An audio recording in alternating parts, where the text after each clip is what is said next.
Hey guys, I'm here. Before our usual weekly live stream, New Rockstars for once actually released their video before we were going to do it. So we're going to be watching it right now to kind of go prep going into it. So if you're watching this early, remember, live stream is going to be coming up here soon.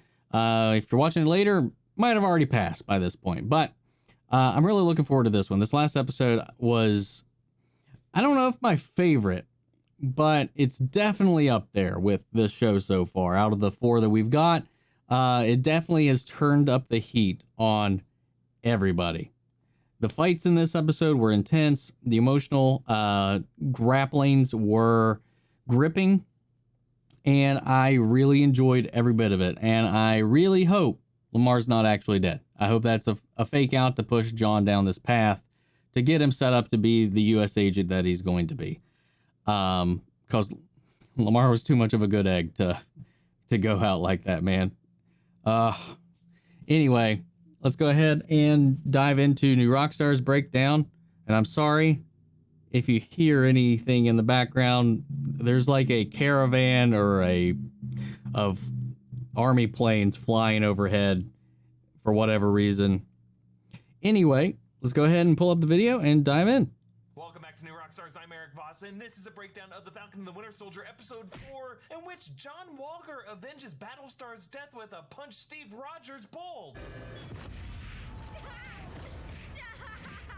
He's already dead.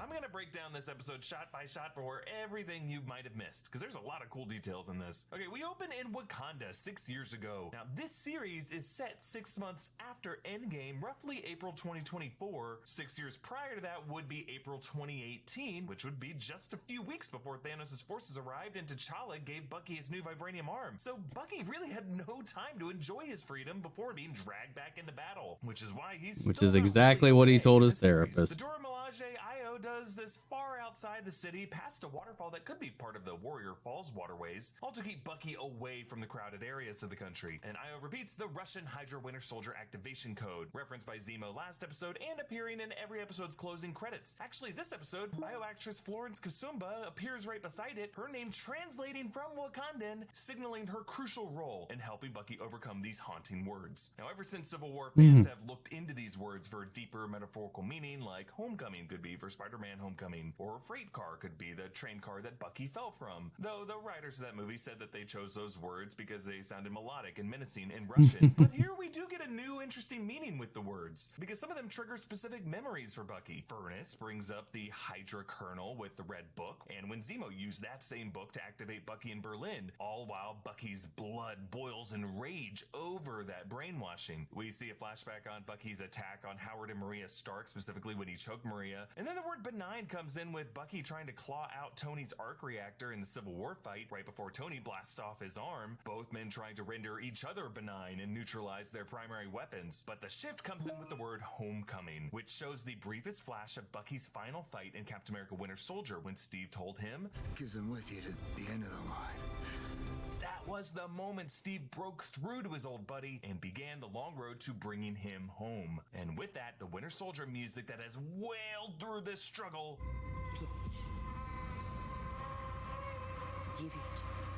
fades away, giving way to just some simple piano chords. And Ayo tells him, "You are free," and Bucky can't even believe it. He has to look up at her to make sure she just said that, and she repeats, "You're free." And only then can this man finally breathe freely. One of my favorite scenes in the MCU ever. But before I continue, thanks to today's sponsor, AFK Arena. In AFK Arena, players build and level up a team of arena. But back in Latvia, Io says, "The Winter Soldier programming was removed from you like a rotten fur." Using the analogy of shaving matted fur from a feral canine, reflecting their nickname for Bucky as the White Wolf. And they mention Shuri and King T'Chaka, and Bucky says in Wakandan, yeah, Bucky can speak Wakandan. Add that to the list of English, Russian, Romanian, and Japanese, and here by calling Zemo a means to an end, he echoes Zemo's own Machiavellian view, where the ends justify the means, and loyalty to tactical allies is not permanent. Back inside, Zemo questions the very notion of super soldiers. It was that warped aspiration that led to Nazis. to Ultron, to the Avengers. Hey, those are friends you're talking about. The Avengers, not the not so. Yeah, I love how Bucky had to clear that up. But then Zemo says this. The desire to become a superhuman cannot be separated from supremacist ideals. Yeah, in truth, the history of American superhero comics from the 1930s, Superman by Jerry Siegel and Joe Shuster, Captain America by Joe Simon and Jack Kirby, were attempts to reframe the idea of a Superman with American virtues and patriotic colors as a response to Nazi propaganda of white supremacy, inspired by philosophers like Friedrich Nietzsche's concept of the Übermensch, in German, Superman, the belief that some men can just be superior enough that they're unbound by the laws of society, which is essentially how Johann Schmidt Red Skull saw himself. And as they discuss this whole Nazi history and the American responses created by Jewish writers, Zemo's window is segmented in the shapes of the Star of David. But the important words that Zemo says are the desire to become a superhuman. Sam doesn't want the serum, Bucky didn't want it, Steve Rogers arguably didn't really know what it was, but John Walker, he wants it. And that is the problem. Now Bucky says, The serum never corrupted Steve. Touche. But there has never been another Steve Rogers, has there? Now, Sam might just be conceding that Steve was surely one of a kind, but Sam did meet a second Steve, the old Steve who gave him that shield after previous Steve disappeared in the past. Now, it's still unclear how much society knows about old Cap, like he wasn't mentioned in the museum exhibit recap of the Endgame events, and Torres thinks Cap is living on the moon. Whatever's going on here, Sam knows more than he is telling us about that old guy. Zemo, I don't think that's what he's talking about, though. I don't see how that ties into what he was saying. I think that was more about Sam than anything else. Bribe the refugee kids for info similar to the White Witch using Turkish delights on Edmund and the Lion, the Witch, and the Wardrobe. By the way, if you have not had a Turkish delight, trust me, Interesting. they're very resistible. The Smashers react to the news of Carly's terrorism last episode. The GRC formally began drafting legislation known as the Patch Act, which would seek to restore traditional border regulations and fast-track the return to normalcy. Something is off about this scene. This weird-sounding voiceover that's loud enough to be heard by everyone, but just coming off of whose phone? There's this overhead shot of Carly standing far away from everyone else, and then cut to an immediate close-up where she's just sitting right among them, and then this insert of a phone with just a generic news B-roll, no news outlet logo. Yeah, like last episode, I think this is another Flag Smasher scene that just looks super re-edited, which I theorize could be due to a virus-related subplot with the Flag Smashers that had to be removed. Actually, later in the episode, there is a similar moment with Carly's big line. Separate them, and then we kill Captain America.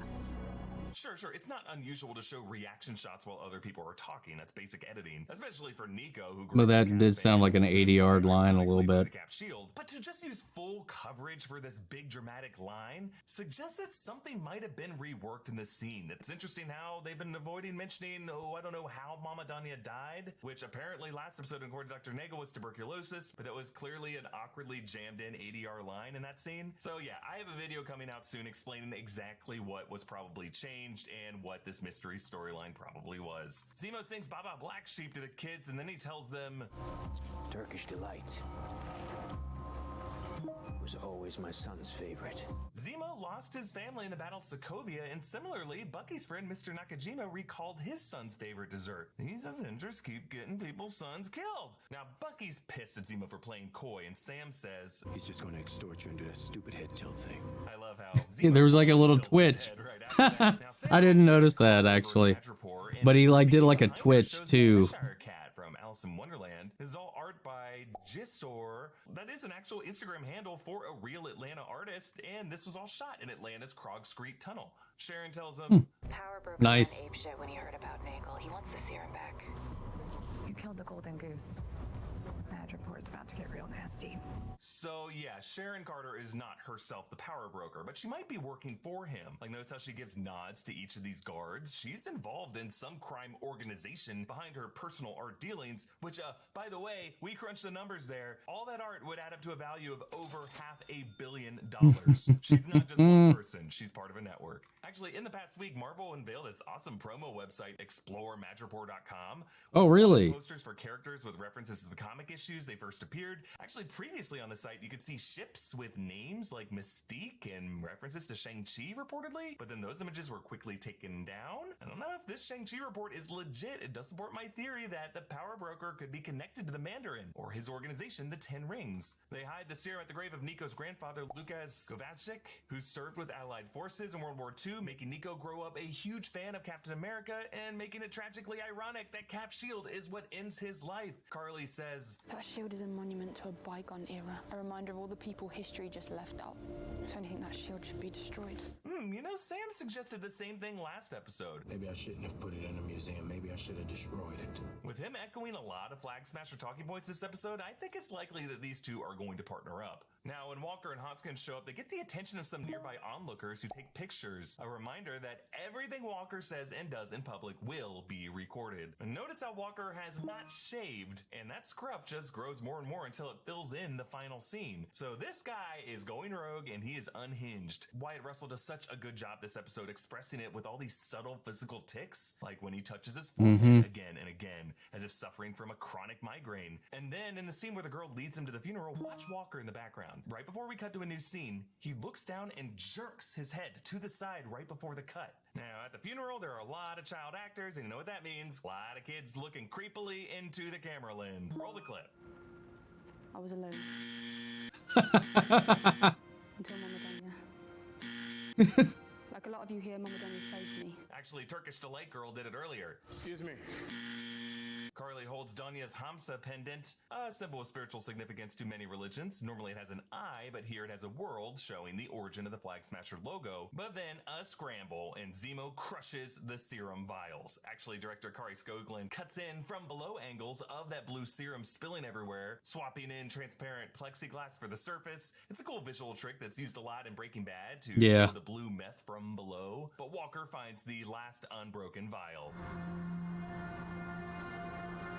Damn it, Zemo. Why couldn't you be thorough? Creepy head tilt, and that music as if Walker's got his own super soldier whale. Now, Walker threatens Sam to turn Zemo over. How do you want the rest of this conversation to go, Sam? Huh? Yeah. Should I put down the shield? Make it fair? Yeah, look at Hoskins' side eye there. Like, motherfucker's gonna get me killed. And then when he sets down the shield and arises, hidden in the background, no one saw this sneaky Dora Milaje. Walker insults them by calling their vibranium spears pointy sticks and questioning their jurisdiction as if he has any. The Dora Milaje have jurisdiction wherever the Dora Milaje find themselves to be. I love this fight. There's lots of amazing teamwork among the Dora Milaje. First, Io knocks Walker into the spear that was already thrown by the first one, and then Io passes that first one her spear and pulling out the other one's wedge spear. Trading spears. Oh, by the way, trading spears is also what Britney's dad has been doing with the courts. Her money is hers. Hashtag free Britney. Now, when Sam intervenes, the vibranium spear mixes with the sound of a panther growl. And then Walker gets pinned with his shield, and Io deactivates Bucky's vibranium arm by hitting these pressure points.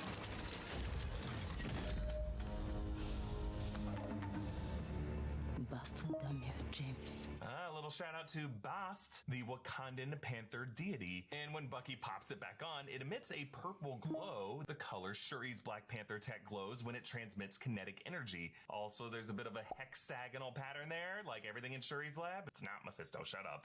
Bucky swings his arm around to reload his arm, just like he did in Captain America Winter Soldier. Dora Milaje kick flips the shield to her arm, Cap's big move from the elevator in Captain America Winter Soldier, and a move Taskmaster will do in Black Widow. Could Taskmaster be a Wakandan? No. Well, maybe. I just think you can do this if you really know your way around vibranium. And Walker wallows in defeat. They weren't even super soldier.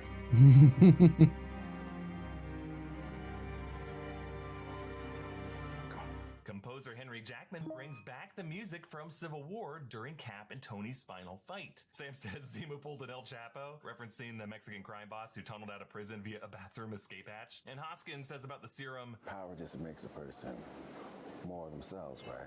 echoing the words of Dr. Erskine, who told Steve Rogers that the serum amplifies whatever character traits that the person has inside. And after going home to change into Sam's Falcon suit and Bucky's fighting leather, they confront Carly, who says that she doesn't want to kill them because... You're not hiding behind a shield. And then moments later, Walker enters, hiding behind his shield, gun out. It's actually similar to Steve's entrance with the Howling Commandos in the first Cap film. Now, when Sharon calls, notice she has a bloody lip with scars on her knuckles. Now, I figured these were from her scuffle in the shipyard last episode, but it didn't look like she had that lip in the scene earlier. She did say Madripoor was about to get nasty. She might have had to endure the Power Broker's wrath for letting Nagel get killed. Walker wedges the shield in the wall, still adjusting to his new super soldier strength now that he's juiced up. And notice how he twitches. This guy is losing control over his own body. Walker growls, What's with all the knives?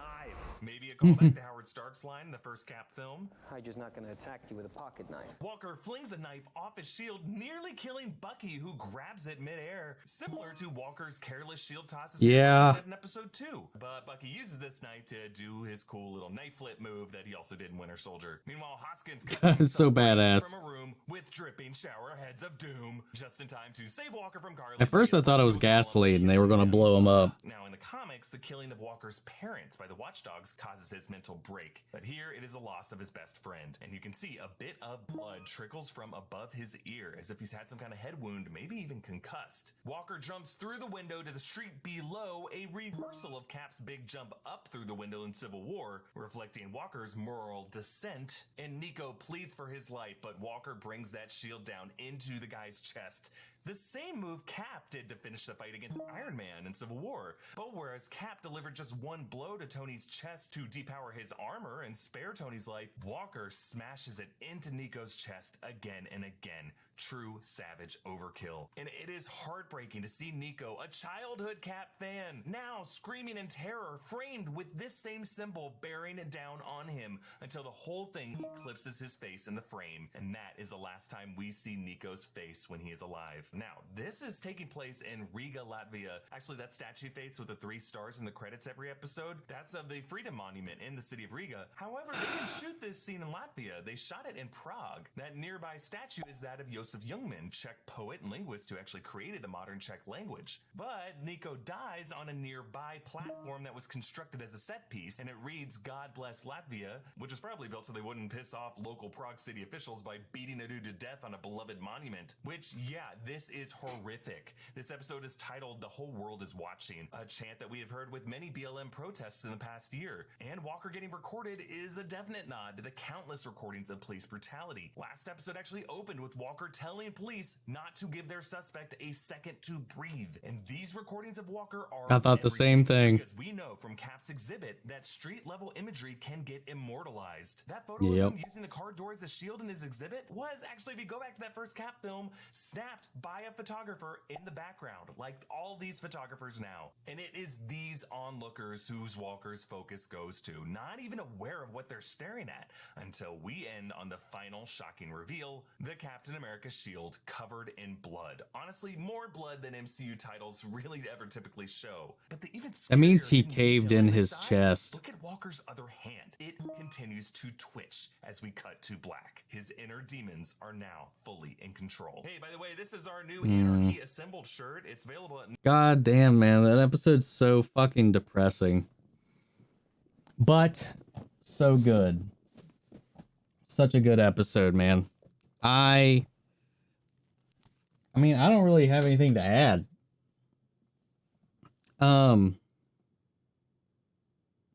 We knew it was coming, and we knew what we knew about the serum. You know, it amplifies people's internal feelings, their true self. And I like how Lamar kind of reflected that as well, because what do people who have power do? They just become who they are. That's why you see a very few people who obtain power stay genuine people. I don't know. It's really interesting because you also have the ideal of power corrupts. So some people get lost in having this power, but then it just... I think in that, the people that get lost in the power are people who just truly wanted it all along. And never had it, and maybe were humbled by the fact that they didn't have it. And then once they did, they didn't have that self-control or that internal strength to fight the temptation. And that was something that made Steve special.